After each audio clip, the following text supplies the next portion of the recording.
Assalamualaikum warahmatullahi wabarakatuh. Sahabat-sahabat pemirsa, di bulan Ramadan yang mulia ini, mari kita mengaji kitab kuning, salah satu yang akan dikaji oleh Pusat Studi Fikih Nusantara, dan saya mendapatkan tugas untuk membahasnya adalah kitab Matan Khoyah wa Takrib, karya Abu Suja atau Syekh Abu Suja. Mari kita memulai dengan membaca Fatihah untuk beliau. Al-Fatihah. Bismillahirrahmanirrahim. Iyyaka na'budu wa iyyaka nasta'in. Ihdinas shiratal mustaqim. Shiratal ladzina an'amta 'alaihim ghairil maghdubi 'alaihim waladdallin. Amin. Bismillahirrahmanirrahim. Dari kitab ini saya akan langsung membaca bagian tentang pernikahan. Jadi tidak dari awal kitab. Kitabun nikah wa ma yata'allaqu bihi minal ahkami wal qudaya. Ini adalah kitab yang menerangkan tentang pernikahan dan hal-hal yang berkaitan dengan pernikahan, yaitu dari aspek hukum dan putusan hakim. Ahkam itu adalah hukum atau peraturan, kemudian qudaya putusan hakim. Wan nikahu mustahabun. Wan nikahu mustahabun artinya nikah itu hukumnya sunnah. Sedangkan sunnah itu artinya baik untuk dikerjakan. Kalau dikerjakan mendatangkan pahala bagi pelakunya.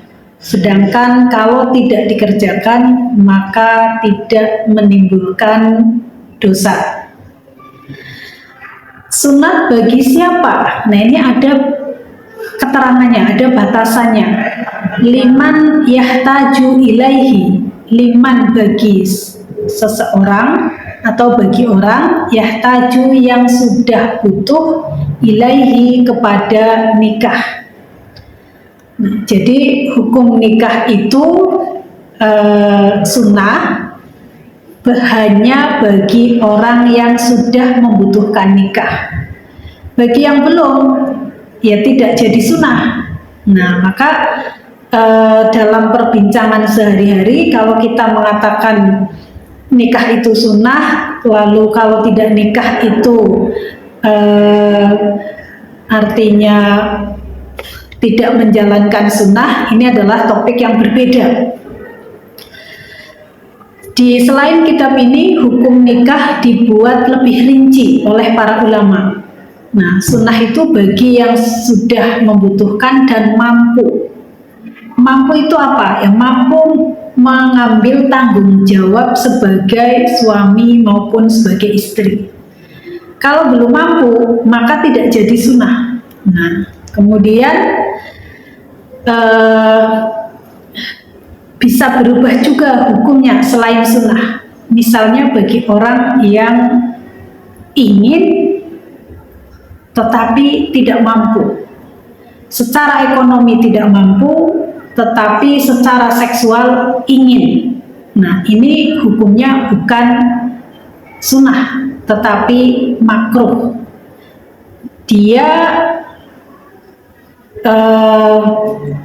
kalau menikah secara seksual akan mendapatkan legalitas atau kehalalan, sedangkan secara ekonomi misalnya akan menjadi beban orang lain, misalnya beban bagi orang tuanya, beban bagi mertuanya. Nah, maka itu tidak jadi sunnah. Nah, nikah itu ada juga yang hukumnya wajib, ada juga yang haram. Nah, maka dalam kitab ini disebutkan sunnah bagi orang yang sudah membutuhkan. Wa yajuzu lil hurri, diperbolehkan bagi orang yang berstatus merdeka dan laki-laki ayat ma'a baina arba'i haroiro, diperbolehkan untuk menikah dalam waktu yang sama dengan maksimal 4 perempuan. Nah, ini adalah batas bagi poligami. Artinya seorang laki-laki diperbolehkan menikah dengan perempuan, dan laki-laki yang dimaksud di sini adalah laki-laki yang berstatus merdeka. Nah, perlu dipahami bahwa kitab ini ditulis pada abad ke-11 Masehi atau abad ke-6 Hijriah, di mana pada saat itu masih berlaku penggolongan masyarakat berdasarkan status kemerdekaannya. Jadi kemerdekaan itu bukan hanya bangsa tetapi personal. Jadi ada orang yang statusnya merdeka, ada yang statusnya tidak merdeka, dan merekalah yang disebut dengan budak. Siapa yang bisa jadi budak? Yang bisa menjadi budak antara lain adalah orang yang kalah dalam peperangan. Misalnya ada 2 pasukan berperang, nah yang kalah ini menjadi budak bagi yang menang. Pada saat ini berdasarkan konvensi internasional, status budak sudah tidak ada. Oleh karena itu ketentuan tentang hukum menikah yang berbeda antara budak dengan hamba menjadi referensi pengetahuan kita saja, tetapi tidak untuk diterapkan kembali. Walil abdi ayat ma'a baina snataini, dan bagi orang yang berstatus sebagai hamba sahaya atau budak, maka diperbolehkan memiliki istri pada waktu yang sama maksimal 2 orang. Jadi poligami maksimal dengan 2 istri. Wala yang hurru amatan, tidak diperbolehkan seorang laki-laki yang berstatus merdeka menikah dengan perempuan yang berstatus sebagai hamba sahaya. Illa bisyartoini, kecuali dengan memenuhi 2 persyaratan. Apa yang 2 syarat tersebut? Yang pertama, adami sodakil hurroti, tidak adanya kemampuan untuk membayar mas kawin kepada perempuan merdeka. Nah, jadi mas kawin itu adalah ditetapkan jumlahnya harus atas persetujuan pihak mempelai perempuan. Nah, kalau pada suatu saat tidak ada perempuan yang mau dibayar rendah, sedangkan laki-laki tersebut hanya punya uang sedikit, maka dia memenuhi salah satu syarat untuk menikahi hamba sahaya. Wa khaufil anati, dan takut terjerumus pada zina. Jadi kalau dia miskin sekali atau punya uang tapi tidak ada perempuan yang mau dibayar dengan uang sejumlah itu karena sangat rendahnya, kemudian dia juga takut terjerumus pada zina, dia merasa sudah sangat tinggi hasrat seksualnya, sudah butuh sekali pasangan untuk berhubungan seksual, dia khawatir kalau tidak punya pasangan maka akan berzina, maka orang atau laki-laki dengan kondisi seperti ini dia boleh menikahi hamba sahaya. Kemudian kita lanjutkan pada topik yang lain, yaitu tentang hukum memandang lawan jenis. Wa nazru rajuli ilal mar'ati ala sab'ati adrubin. Hukum memandang bagi laki-laki kepada perempuan itu ada 7 macam. Nah, memandang di sini artinya melihat dengan cermat. Kalau hanya melihat, bahasa Arabnya itu ro'a. Ro'a itu saya melihat. Tapi kalau nazru itu artinya melihat dengan cermat, dengan mengamati.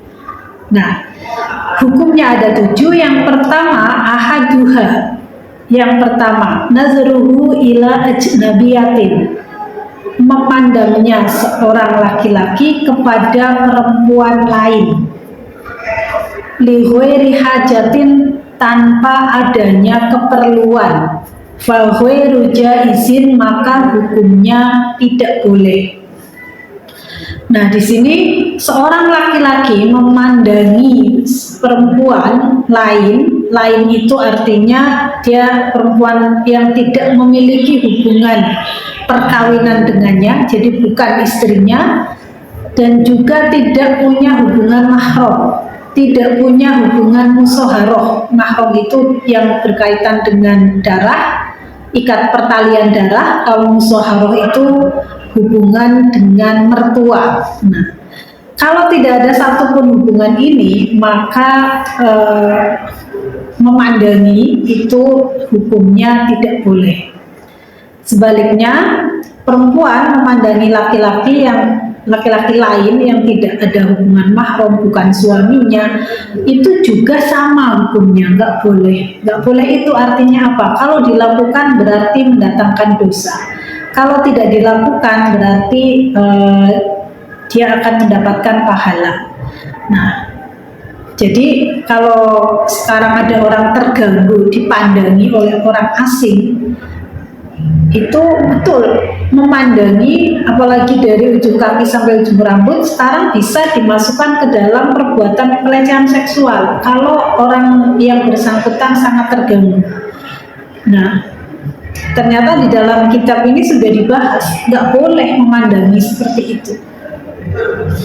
Yang selanjutnya adalah wasani, yang kedua, nazruhu ila zaujatihi, memandangnya seorang laki-laki kepada istrinya, wa amatihi, dan kepada budak perempuannya. Fayajuzu, maka hukumnya boleh, ayan zuro ila ma'adal farja, memandang semua bagian tubuhnya kecuali bagian kemaluannya, minhuma, dari istri maupun dari amat. Amat itu tadi budak perempuan. Jadi suami boleh melihat tubuh istrinya semua kecuali bagian kemaluannya. Nah, begitu juga dengan istri boleh melihat tubuh suaminya kecuali pada bagian kemaluannya. Wasalisu, yang ketiga, nazruhu ila zawati maharimihi, adalah memandangnya laki-laki kepada perempuan yang memiliki hubungan mahram, au amatihi, atau hubungan kepemilikan budak. Nah, faya juzu, maka boleh, fima, melihat area tubuh, ada ma baina surati warubati, selain bagian tubuh antara lutut dengan pusar. Nah, jadi kalau status dari laki-laki ini adalah mahramnya si perempuan, misalnya ayahnya, kakak kandungnya, kemudian kakak seayah, kakak seibu, kemudian kakeknya, pamannya, keponakannya. Nah, itu maka boleh melihat antara bagian tubuh selain antara pusar dengan lutut. Nah, maka melihat paha nggak boleh, melihat perut nggak boleh. Nah, bagaimana kalau melihat dada? Kalau merujuk pada kitab ini maka boleh. boleh melihat dada karena dada itu tidak termasuk aurat bagi mahram. Nah, hanya saja kalau kita melihat perkembangan terkini secara umum, tidak hanya di Indonesia, di Arab, tetapi juga di negara-negara lain, melihat batas yang boleh dilihat itu berbeda. Misalnya melihat payudara. Nah, kalau dalam kitab ini payudara tidak termasuk yang dilarang dilihat. Nah, tetapi kalau kita lihat, kalau standar umum sekarang, payudara adalah yang terlarang untuk dilihat, termasuk diperlihatkan. Nah, maka bagi kaum perempuan dilarang juga, akan dianggap sebagai perbuatan yang asusila kalau memperlihatkan bagian payudara. Kemudian warobiau yang keempat, an-nazru li ajlin nikah, melihat untuk keperluan mau menikahi atau melamar. Faya juzu, maka boleh ilal wajhi, melihat kepada wajah, wal kafaini, dan kedua telapak tangan.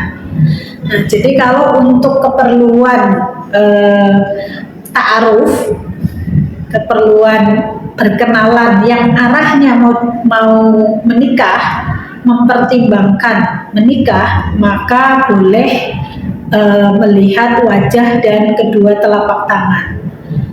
Jadi mengamati. Karena apa? Karena perempuan calon istri, atau kalau sudah jadi istri, maka kita akan hidup bersama. Nah, maka kita perlu memastikan bahwa kita ridho atau rela, senang dengan wajah orang yang akan kita nikahi, tertarik. Nah, jadi ukuran ketertarikan yang boleh dilihat adalah wajah dan telapak tangan. Kemudian yang selanjutnya, wal khomisu an-nazru lil mudawamati. Yang kelima adalah memandang untuk keperluan pengobatan. Fayajuzu ilal mawadi'i allati yahtaju ilaiha, maka diperbolehkan memandang bagian tubuh yang diperlukan untuk mengobati tersebut. Nah, misalnya seseorang sakit, kemudian dokter perlu menyuntik, dan menyuntik itu secara teori yang paling baik adalah di bagian pantat, maka dokter itu boleh melihat pantat pasien perempuannya. Nah, kalau misalnya dia memeriksa penyakitnya itu ada di bagian lain, misalnya di paha, pahanya gatal-gatal, atau dia bisulan di ketiak, maka bagian itu juga boleh dilihat. Karena untuk apa? Keperluan pengobatan. Tentu saja ini juga berlaku bagi tenaga kesehatan selain dokter. Kemudian wasadisu an-nazru li syahadati. Yang keenam adalah memandang untuk keperluan persaksian awil muamalati, atau untuk keperluan pekerjaan, keperluan hubungan yang bersifat ekonomi. Faya juzu, maka hukumnya boleh. Nah, boleh memandang faya juzun nazru ilal wajhi khosoh. Maka kalau kita memiliki hubungan kerja dengan seorang laki-laki, saya dengan seorang laki-laki, atau seorang laki-laki dengan perempuan, misalnya majikan dengan karyawan, atau sesama rekan kerja, atau pelayan dengan konsumen, pegawai administrasi dengan yang dilayani. Nah, itu maka boleh melihat khusus pada wajahnya. Jadi misalnya sedang rapat dengan kolega, dengan teman kerja, dengan pimpinan, boleh melihat wajah, itu tidak berdosa. Yang terakhir wasabihu, yang ketujuh, an-nazru ilal amati, melihat pada budak min dartiyamiha yang sedang akan dibelinya. Fayajuzu maka boleh ilal mawadihi melihat beberapa tempat atau bagian tubuh allati yahtaju ila taklibiha, ke bagian tubuh yang diperlukan sebagai bahan pertimbangan jadi tidaknya membeli.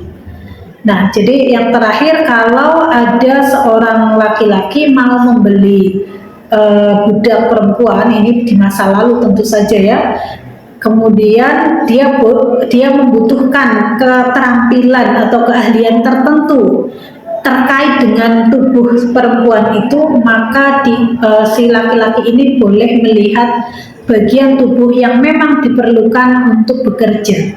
Misalnya dia butuh budak untuk merawat tanaman. Nah, maka dia boleh melihat tangannya. Seperti apa tangannya, kakinya, karena merawat tanaman itu berarti harus sering berjalan, harus mengangkat ceret air. Nah, tangannya kuat atau tidak, kira-kira mampu atau tidak. Nah, itu boleh dilihat, karena kondisi itulah yang akan menentukan dia bisa atau jadi mengambilnya sebagai budak atau tidak jadi. Nah, jadi kesimpulan umumnya, maka kita memandang orang itu harus sesuai dengan kebutuhan untuk apa kita memandangnya. Jadi tidak boleh melebihi batas apa yang lebih dari yang dibutuhkan. Nah, jadi dalam hal ini penting untuk kita ketahui bahwa memandang itu ada batasnya. Batasnya adalah kebutuhan masing-masing orang. Lain kebutuhan, lain batas yang bisa dipandang. Demikian, terima kasih. Mudah-mudahan bermanfaat. Mohon maaf atas segala kesalahan dan kekurangan. Wallahu a'lam bishawab. Wallahul muwaffiq ila aqwamit thoriq. Assalamualaikum warahmatullahi wabarakatuh.